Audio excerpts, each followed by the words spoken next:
देवसेना, क्या तुम्हें अपने अपराध के बारे में कुछ कहना? बताई हो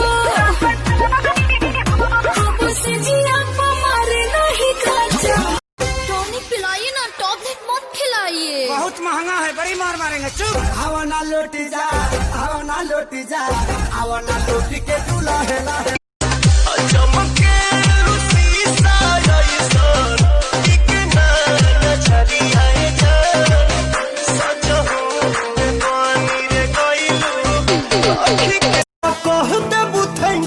सैया पलंगिया पतकिया लगा के केवड़िया के पाला सटा के आवत बदी करी हैया पलंगिया पता।